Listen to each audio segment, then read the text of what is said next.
want to know, where was the Reverend and everyone in the crowd and everyone that has played the videos of the Michael Jackson impersonation when he needed them most, when he was alive? You know, Lawrence, that is the very question that you have to ask someone like Al Sharpton. Look, this is a situation that should never have happened in the first place. Jordan Neely should never have been on that train. He came on that train. He was threatening, according to the reports of passengers. He was physically threatening. He was saying things like he was ready to die, ready to go to jail for the rest of his life. To anyone in the military, like Daniel Penny, I mean, that is homicidal, suicidal. People are afraid. They're running to a certain part of the car. They fear him. That is not the Michael Jackson impersonator. And Lord, I wish he could have lived the life of being a Michael Jackson impersonator. But you know what? He was failed. He was failed by New York City because he was on a list that we hadn't heard about before. Never heard of this before. Lawrence, no. And apparently this is a list that New York City keeps of the most dangerous, the most mentally ill, the ones most in need of help. There were at least 42 arrests. The last one, a 67-year-old woman, her nose was broken by Neely, her orbital bone fractured. I mean, this guy should have gotten the help that he needed, but he didn't get it. So, Judge, that's such an interesting point to segue.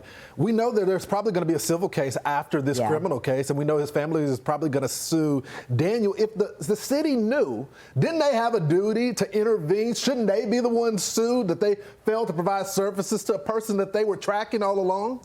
You know, but that we had the ability every time someone dies to sue a city that had knowledge, to sue a government that knew and should have known and should have protected. I mean, that's one of the things that we're going to talk about on my special tomorrow night, that there are a lot of issues at play here. There's the issue of self-defense on the part of Daniel Penny, the issue of Good Samaritan, the issue of what the city knew and what it did and didn't do to this young man who was mentally ill. He was a schizophrenic. He was in the midst of a psychotic episode. And unfortunately, Lawrence, you know this as well as I mean, he knew that his mother had been chopped up and put in a suitcase. So he started off with a big anchor around his neck, and no one was there to help him. But at the same time, he presented a situation where a Marine, a young Marine, minding his own business, took a risk for other people on that train. Judge, I think the GoFundMe is at $3 million right now, a little over $3 million. Yes. Why do you think it was this case that has rallied people all across the country? Yeah, I think that people are fed up with this defund the police movement. America is fed up with lawlessness that they see, the chaos, the anarchy, the loss of law and order. And they see this situation as one, police have been defunded, they've been demoralized, they're not there. Who comes in to help? A Marine who was coming from his class. I interviewed his lawyer. He's studying to be an architect. He's not there to do anything other than, you know, ride the train to go to the gym, as I understand it. And so America's looking at this and saying, when these mentally ill all over the country, but especially in big cities, are there to harass, injure, and worse, who's going to be there to protect us? The police can't be there. And think about it, Lawrence. You're underground on a moving subway car. People are calling 911 left and right, fearing for their lives. Who's going to help? Only the Good Samaritan. Judge, I think you would make a good defense attorney as well. You're painting the picture for the audience. Talk to me about these two defense attorneys that are going to be representing them real quickly. Do you think they're ready for this? Because this is going to be a case of public opinion as well.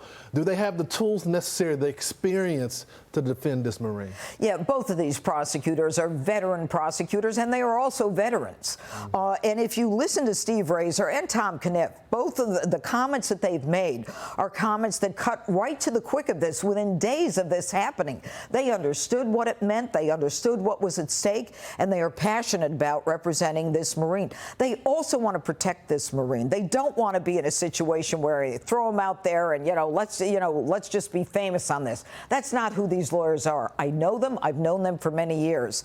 So, God willing, there will be a resolution of this case that works not just for Daniel Penny and Jordan Neely, and unfortunately, that wasn't a good one for him, but for America at large. Judge Jeanine Pirro, catch her special tomorrow night, 10 p.m. Eastern time. You don't want to miss it.